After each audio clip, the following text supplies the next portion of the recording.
Hey guys, so I haven't done this in over 2 years, I think, but I am gonna go on a cut. And I wanted to share with you why, how, and then kind of keep you updated on my journey. So, hi guys, welcome back to the channel. My name's Danny Taylor, co-owner of VeganProteins Online Coaching. And if you're new to this channel, we put out videos every week with tips, tricks, recipes, meal plans, informational videos, and videos like this one where I'm gonna walk you through my own fitness, nutrition journey as a vegan fitness coach. So this one's gonna be kind of a more casual video. I'm not doing the whole light setup. I'm gonna carry you guys around with me for part of the day. And I wanted to talk about why I'm doing a cut, because a lot of times I talk to people about why they probably shouldn't be cutting. A lot of people think that's what they ought to be doing, is cutting, when really what they should be doing is focusing on building muscle. But I feel like my situation here is a little bit different. So if you've been following for a while, you probably know that I lost 90 pounds about 20 years ago now, which is crazy to think about.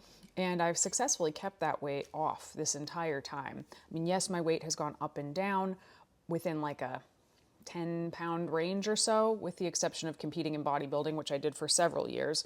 And my weight got pretty low when I'm stepping on stage, because that's what it requires to compete in bodybuilding.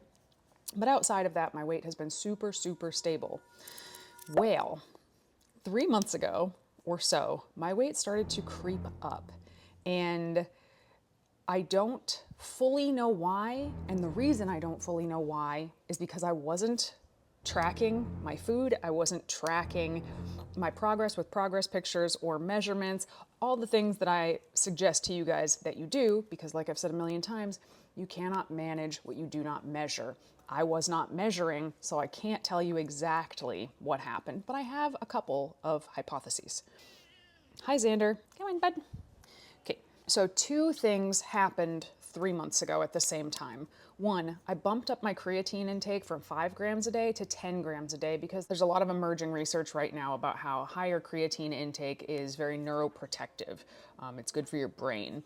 And your muscles suck up all the first creatine you take in. So if you take more, then your brain gets some of it. So that, make sure this is pointing. Biscuits, huh? So that is why I bumped that up. And I assumed that my creatine stores were already saturated, so I didn't anticipate that the weight would go up further than that. Did it go up because of the creatine? I don't know. The other thing that changed 3 months ago was I started doing CrossFit, which I talked to you guys about. I joined a local CrossFit gym. I've been going at least 3 times per week, and I'm really, really enjoying it. And I'm definitely getting stronger at the things that I'm practicing there. And it's much more intense exercise than what I normally do. And by intense, I mean, you know, like that bending over, hands on your knees, panting, trying to catch your breath kind of intense, not intense like the weight on the bar. So is it possible that I'm building muscle from CrossFit? It's possible. Is it possible that I'm just gaining weight because CrossFit's making me hungrier and therefore I'm eating more? It's possible. And the last thing that changed, not 3 months ago, but gradually over the course of this year, was my step count went down. Without a doubt, for years, I didn't miss 10,000 steps a day. And this year has been such a crazy work year that it was just slowly creeping down outside of my workouts. So I could have gained body fat just by way of doing less than I normally do and accidentally putting myself in a surplus. Not to mention, obviously, Thanksgiving, Christmas, all of that stuff that everybody struggles with could have played some role. But basically, I have maintained a weight somewhere between like 138 and 143 for years and years and years, without really trying, which is why I stopped tracking, which is why I stopped taking pictures and measurements and all of that stuff, because I didn't really feel like I needed to. Like I said, the last 3 months, my weight has crept up slowly to 150, which is not like the end of the world. I'm 5'7". And like I said, I'm hoping that some of that change is muscle, but that's a little faster than I would like it to be. And I have the Holistic Holiday at Sea vegan cruise coming up in 8 weeks, which I am a presenter on. Now, I hate the idea of dieting for a thing. I don't like the concept of it at all, but at the end of the day, this is a job that I do, and I have to show up looking the part for that job if I hope to keep it. So here we are. So what is my cut actually going to look like? Given the fact that I haven't been tracking or measuring you know, there's certain meals that I weigh out all the time, but I don't always plug it into my MyFitnessPal, if that makes sense. It probably doesn't make sense because that's a weird habit to have. But I estimate that right now, as I sit before you, I estimate that my maintenance calories are around 2,030. That's my guess. It might be a little more, it might be a little less. My hope is to get to 138 by the end of February. So that's 12 pounds in 8 weeks, which is kind of aggressive for somebody my size. It's not crazy aggressive. I would say anything over 2.25 pounds a week would be crazy aggressive, and something closer to 1 pound a week would probably be normal. 1.5 pounds a week is what I'm shooting for. If we know that it takes 3,500 calorie deficit to lose 1 pound of body weight, then I need to, my math, then I need to have a 5,250 calorie deficit for the week in order to hopefully achieve 1.5 pounds of body weight loss per week. And of course, I'm hoping that that weight is body fat, which the protein and the exercise is going to take care of that for me. Now, it's important to say, even though these formulas are correct, they don't always shake out exactly the way we write them down in reality, because everybody's different, metabolisms are adaptable, and perhaps my estimation of my maintenance calories in the beginning is off. But I think it's really good to have this kind of framework to start it out. So, if my maintenance calories right now are 2,030, and I need to create a 5,250 calorie deficit for the week, I need to figure out how I'm going to do that. Hang on, I need to look at this. I wrote this all out, but it's still like chicken scratch. Now I have to decipher it so that I can explain it to you. So there's 2 ways to create a caloric deficit. You can do it by diet, by lowering your caloric intake, and you can also do it by exercise, increasing your expenditure. Ideally, you're gonna do both of those things to a degree that makes the most sense for you. If I tried to do this on diet alone, I'd have to eat very, very little. And if I tried to do it on exercise alone, I'd probably have to exercise 2 hours a day. Both of those sound terrible. So what am I going to do? My goal is to add 5,000 steps a day to my average daily step count. That's probably going to burn an additional 250 calories per day to what I was already doing. So think about that. Adding 5,000 steps per day to your daily step count will burn roughly 250 calories a day, which equates to a 0.5 pound lost per week just from that alone. Walking is the most underrated fat loss tool out there. Everybody wants to do crazy high intensity stuff and kill themselves, and it's like, dude, just walk more. It'll help so much, which is why I'm kicking myself for inadvertently decreasing my steps. The other thing that I'm going to do exercise-wise is I'm going to continue going to my 3 CrossFit classes per week, which is likely to burn around 300 calories per class, because it's really intense, but you don't go for a full 60 minutes. Sometimes the workouts are 8 minutes, sometimes the workouts are 30 minutes, but you know, when you're doing them, they're very hard. So I'm going to say around 300 calories per class, 3 times per week. And then I'm also going to do more formal cardio 4 times a week for 30 minutes. So all said and done, over the course of a week, just the exercise should add up to around 3,400 calories to that 5,250 calorie deficit. So the rest of it needs to come from diet, which means I need to create a 1,850 calorie deficit via my diet over the course of an entire week, which comes out to be a 264 calorie deficit per day. So I'm actually pretty excited that I'm starting this cut higher than I expected. But the reason that I'm able to do that is, 1, I haven't dieted in a very long time. 2, my steps are down, so it's going to be very easy for me to add that back in.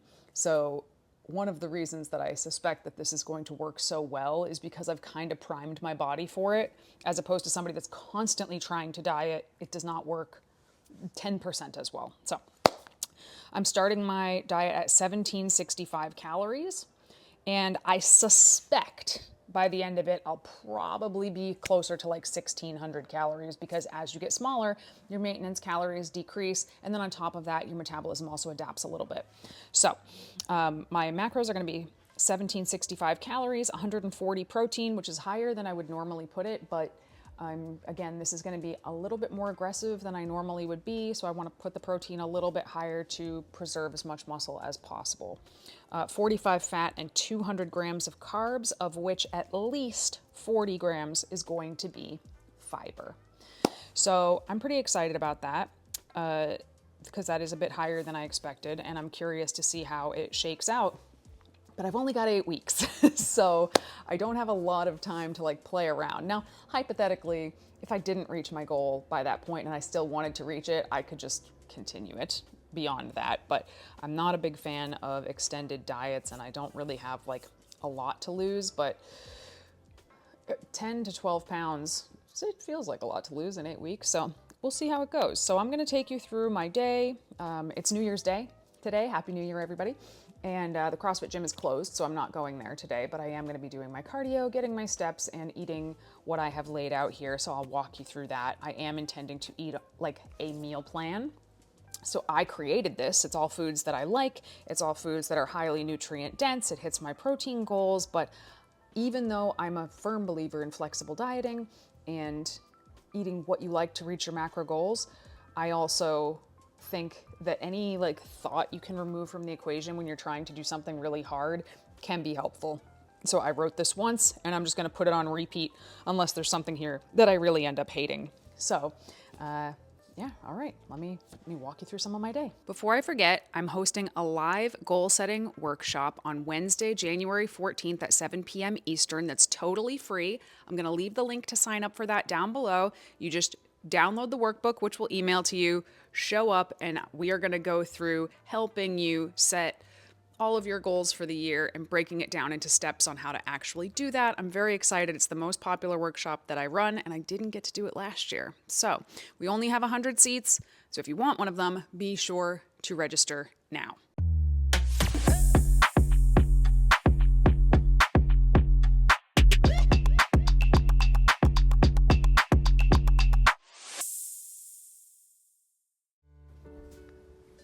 Every morning we start with a nice cup of chai tea. I just use 1 teaspoon of the tea powder because I don't want to be leaning too hard on caffeine right from the beginning. I might need it a little bit more towards the end, so we keep it light in the beginning. And now my breakfast is actually going to be pretty voluminous, and I'm trying to incorporate lots of color into my day because it's very easy for me to just eat very similar things and not get a lot of color. So I have some onions, orange and yellow bell pepper, some mushrooms, some spinach, and I'm going to be trying to make a scramble out of that animal-free egg white powder I showed you a few weeks back with the angel food cake recipe. I was really impressed to find that this actually does cook up in a pan similar to egg whites, but I don't love the taste of these on their own, so I'm also going to mix it with tofu. So it's going to be kind of like a tofu scramble with some of this animal-free egg whites. I'm adding some nooch. Whoops, I missed. And I'm just going to cook this up in the pan, sauteing the vegetables first, and then adding the tofu, the nooch, the egg white protein, and some black salt to give it that kind of eggy flavor. You might be saying, don't egg whites have an eggy flavor? I don't know what that flavor is that they have, but I don't love it by itself. So I might play with this breakfast a little bit. Whoa, those are huge. And alongside of that, I'm also having a bowl of oatmeal. So 40 grams of oats, 100 grams of strawberries, a little stevia, and a teaspoon of unsweetened coconut flakes. And I just cook that all up in the microwave. And the macros for this breakfast are 381 calories, 46 grams of carbs, 8 grams of fat, and 30 grams of protein. Okay, hope it's good. Because I'm eating it every day. Okay, I don't want to do this, but we have to set up the walking pad again. I don't like working in this room as much because it's like the darkest room in the house. I know it doesn't look like it right now, but it is. And it's cold and it's winter, but that's where the walking pad is. So that's how we're gonna get some steps while we work today. Now, I quickly learned that working at my desk and walking on the walking pad with my Apple Watch on my wrist was not counting any of my steps. So I used a rubber band to put it around my ankle. I don't know if I'm gonna be able to show this. Gotta find a better solution for that, but it did work.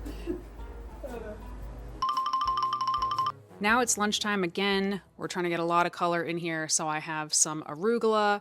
I'm going to use a cup of beets, and I just bought the pre-cooked love beets that look like a crime scene on my cutting board. You could cook your own beets. You could use canned beets if you want a more pickly flavor to them. I'm using a 1/4 cup of white beans, 80 grams of sweet potato, a tablespoon of crushed walnuts, And I have 3 ounces of tempeh that I just cooked up to be a little tempeh bacon-y in the air fryer. Probably could have cooked this longer so it would have been a little bit crispier. And I'm gonna top it with 2 tablespoons of my homemade maple mustard dressing that you've seen me make in other videos. And I think the key to this being absolutely delicious is everything except for the dressing and the arugula needs to be warm. If everything else is warm, this is perfect. Bite with everything. Yes. And the macros on this lunch here are 443 calories, 47 grams of carbs, 19 grams of fat, and 22 grams of protein. I like it. Will I get sick of this after 56 days? Probably. There's something about lunch that no matter what I do, it is never satisfying to me, no matter what. Okay, let's see if I can get Xander to come over to this chair instead of standing right in front of me. Okay, you can stay there. You can stay over here. All right, so it is 4:45 right now, and I am actually very hungry. Like, I've had the instinct to get up and get a snack several times today. I haven't done it, which makes me think it is possible that my maintenance is in fact higher than the 2,000 and change that I estimated it to be, but I can't be 100% sure because I wasn't tracking it before. And that's why you should track your food, because you could accidentally set your calories too high or too low, depending on what goal it is you're trying to achieve. And I'm not saying I've done that, it's way too soon to tell, but I am hungry. Your girl is hungry. So I've basically gotten all the steps that I need to get in today, but I still have to do cardio. And I figured I'd explain this because I'm gonna go downstairs and I'm gonna jog on the treadmill. And you're like, well, that's steps, isn't it? Yes, but I am going to count cardio as separate from my steps. So I'm gonna have a step goal, and then whatever kind of cardio I do, it's just gonna be a half an hour. So could be the treadmill like it's gonna be tonight, because that's what I have here. Could be the rower, could be the bike, could be jogging the hiking trail around here. Actually, that's not gonna happen in the next 8 weeks because snow and ice, but you get my point. I wanna make sure that all the variables stay pretty consistent. So steps are here, cardio is here, even if it's gonna look like more steps. So I gotta get that in. I still have a little bit more work to do. And then I'm going to cook dinner, which I'm already thinking about quite a bit. This is not a good sign, guys, but see, it happens to everybody. I'm sure this lighting is super flattering. Okay, so it is now 7. I haven't done my cardio yet. I haven't eaten dinner yet. So what I'm going to do is start cooking my dinner and go downstairs and do the cardio. I just ended up having to work glitches in systems, blah, blah, blah, blah. It took me another hour and a half. I thought I was like this close to being done, and I was not. So dinner's gonna be some Morningstar Farm chicken strips. I'm sorry, guys. I'm sorry. I love them so much. I have eaten them almost every single day since 2017, and I am still not tired of them, and they're perfect for a cut. So I'm gonna have those, potato, broccoli, very simple, and then I have a final like sweet treat meal towards the end of the night, which I can already tell I'm going to have to eat that thing probably 25 minutes before I go to bed so that I can fall asleep, because I cannot fall asleep if I'm hungry. So let's get this in there, go get this cardio done. I cannot think of anything that I would like to do less than go downstairs and jog right now. It's cold, it's dark, and I hate jogging. But that's the only cardio equipment that I have here at home, and I'm not leaving home now. And it's day 1, and I can't be a little bitch about it, and I need to go get it done. So that's that.